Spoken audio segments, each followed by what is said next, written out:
నా రాజు ఇంకా బతికే ఉన్నాడు, ఎవరికి భయపడింది? My king still lives. మన ప్రభువును రక్షకుడైన ప్రభు అయిన యేసుక్రీస్తు నామంలో మీ అందరికీ వందనాలు తెలియజేస్తూ ఉన్నాం. అయితే ఈరోజు ఒక బ్లాక్ డేగా ప్రకటించాలని ఆశిస్తూ ఉన్నాం. ఎందుకంటే ఒక మంచి క్రైస్తవ వక్తని మనందరము కోల్పోయాం. ఆయనే రెవరెండ్ ప్రవీణ్ పగడాల గారు. నీ నీతి నీ స్టాండర్డ్స్కు సరిపోతుంది, అక్కడ పెట్టుకో. ప్రతి ఒక్కడిని వెళ్ళి ఆడి నీతి మార్చడం కోసం నువ్వు గొప్ప అని వారు తక్కువ అని చూపించే ప్రయత్నం చేయకు. సో ఆయన గురించి చెప్పడానికి చాలా ప్రాముఖ్యమైన విషయాలు ఉన్నాయి.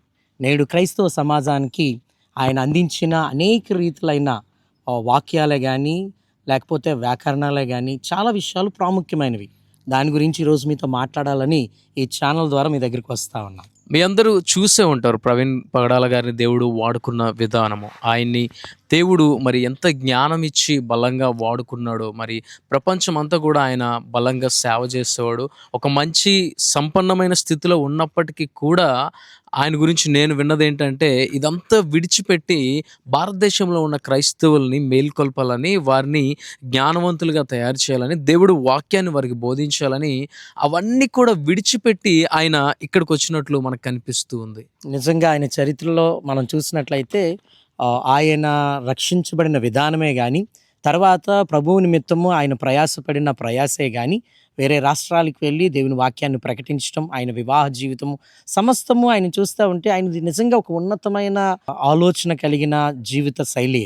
అయితే ప్రభు నిమిత్తము సమస్తమును ప్రభు కోసము ప్రక్కన పెట్టి ప్రతి పనిలో కూడా దేవుని నామాన్ని మహిమపరచడము ఆయన జీవన శైలిలో మనం చూడగలుగుతా ఉన్నాం. ఒక క్రైస్తవుడు ఎలా జీవించాలి, ఇతర మతాల వారితో ఏ విధంగా వ్యవహరించాలి అనే విషయాలు కూడా ఆయన నుంచి మనం నేర్చుకోగలుగుతాం. ఎందుకంటే ఒక క్రైస్తవ్యంలోనే కాదు ప్రవీణ్ పగడాల గారిని గౌరవించేది ఇతర మతాల వారు కూడా. ఎందుకంటే ఆయన మరణించిన రోజు అన్ని మతాల వారు ఆయన దగ్గరికి వచ్చి ఆయన పరామర్శించినట్లు కూడా మనము గమనిస్తూ ఉన్నాం. నిజంగా అయితే దేవుడి చిత్తం లేకుండా ఏది జరగదు. దేవుడు రాజ్యంలో ఇప్పుడు ఆయన తన కుడి పార్శ్వాన ఆసీనుడై ఉన్నాడని విశ్వసిస్తూ ఉన్నాం. అయినప్పటికీ కూడా ఆయన పంచిన జ్ఞానము మనందరము తీసుకొని మనము కూడా ఈరోజు క్రైస్తవ సమాజాన్ని మేల్కొల్పాలని మీ అందరినీ విజ్ఞప్తి చేస్తూ ఉన్నాం. ఆయన చెప్పిన ఒక ప్రాముఖ్యమైన మాట ఏంటంటే, మనిషిని మనిషిలా చూడాలి.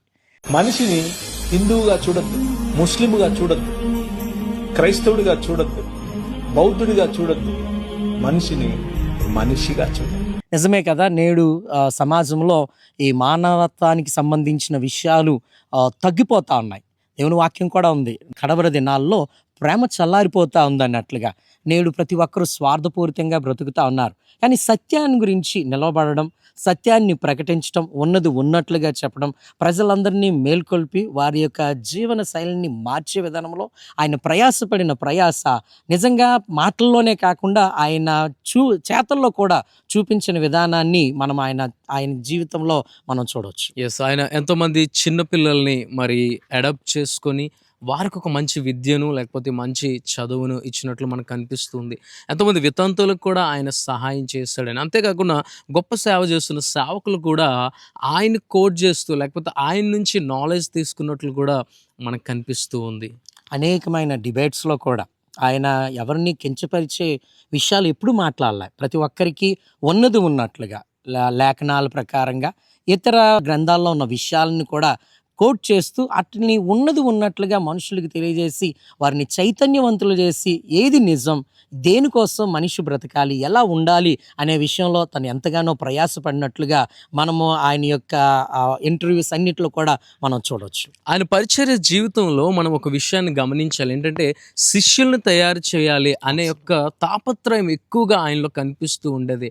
మరి హైదరాబాద్ ప్రాంతంలోనే కాదు కానీ ఆంధ్రప్రదేశ్లో కూడా అనేక ప్రాంతాలకి, మారుమూల ప్రాంతాలకి వెళ్ళి ఆయన తర్పీదిస్తూ ఉన్నట్లు, అనేక మంది సేవకులను అక్కడ తయారు చేస్తున్నట్లు కూడా కనిపిస్తూ ఉంది. ఈరోజు క్రైస్తవులైన మనం కూడా ఎన్ని రోజులైనా ఎన్ని సంవత్సరాలైనా అదే విశ్వాస జీవితంలో కాదు కానీ శిష్యులుగా మనము మార్చబడాలి, అనేక మందికి ఆశీర్వాదకరంగా ఉండాలి. అయితే మనందరికీ తెలిసిందే, నిరీక్షణ లేని ఇతరుల వలె మనము మరి బాధించకూడదు. కానీ ఆయన దేవుడు ఇచ్చిన దర్శనాన్ని ఆయన ముగించుకొని ఏ విధంగా వెళ్ళాడో ఆయన దర్శనాన్ని మనందరము పునికి పుచ్చుకొని మనము కూడా ఇతరులను మరి జ్ఞానవంతులుగా తయారు చేస్తూ ఇతరుల జ్ఞానాన్ని పంచుతూ మనం ముందుకు వెళ్ళాలని దేవుడు ఆశిస్తూ ఉన్నాడు. సో ఈరోజు ఆయన జ్ఞాపకం చేసుకుంటా ఉన్నామంటే ఆయన క్రైస్తవ సమాజానికి ఎటువంటి విషయాల్లో ఒక మాదిరిని చూపించాడు.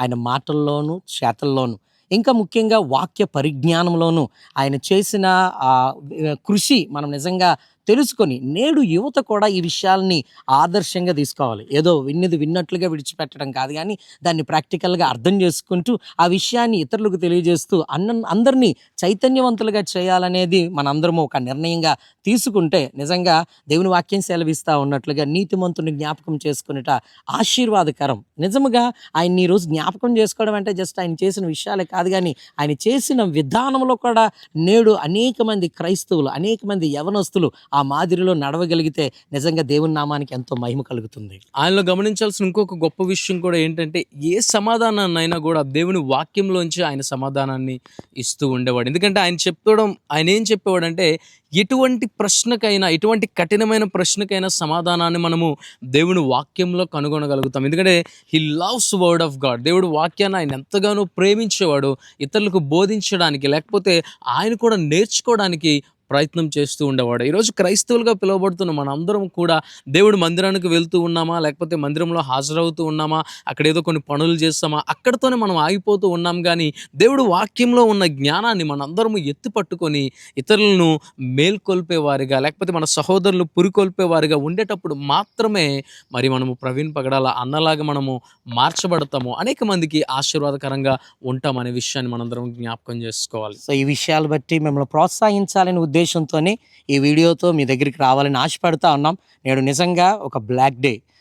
నిజంగా ఆయన ఒక మంచి ఆత్మీయ నాయకత్వాన్ని, మరి ముఖ్యంగా ఆత్మీయ మాదిరిని మన ముందు విడిచి వెళ్ళాడు. వాస్తవానికి ఒక విధంగా బ్లాక్ డే అయినప్పటికీ కూడా ఆ మాదిరిని మనం తీసుకున్నట్లయితే, ఇందాక పాస్టర్ గారు మనకు చెప్పినట్లుగా దేవుని యొక్క గొప్ప కమిషన్. సో సర్వలోకానికి వెళ్ళి సర్వ సృష్టికి సువార్త ప్రకటించి నమ్మిన వారికి రక్షణ ఇచ్చి వారిని శిష్యులుగా చేయమన్నాడు. నేడు ఆ గొప్ప కమిషన్ శిష్యత్వం చేయగలిగితే, నేడు ఈ విషయాలు విని మనం శిష్యులుగా మార్చబడి ప్రభువు నామాన్ని మహింపరిచేవాడిగా ఉంటే నిజముగా ఎంతో ఆశీర్వాదకరం, దేవుని చిత్తాన్ని కూడా నెరవేర్చేవారిగా ఉంటాం. ఈ వీడియో చూస్తున్న మీ అందరూ కూడా దయచేసి ఇంకా కుటుంబ ఆదరణ కోసము మరి మీ అందరూ ప్రార్థన చేయాలి. నిజంగా మరి ఆయన బరియల్ అయ్యే సమయంలో మరి వారి కుటుంబం ఒక నిశ్చయితం తీసుకున్నారు. ఈ పరిచర్య అనేది ప్రవీణ్ పగడాల గారితో ఆగిపోదు, ఆ మిషన్ మేము ముందుకు తీసుకొని వెళ్తామని.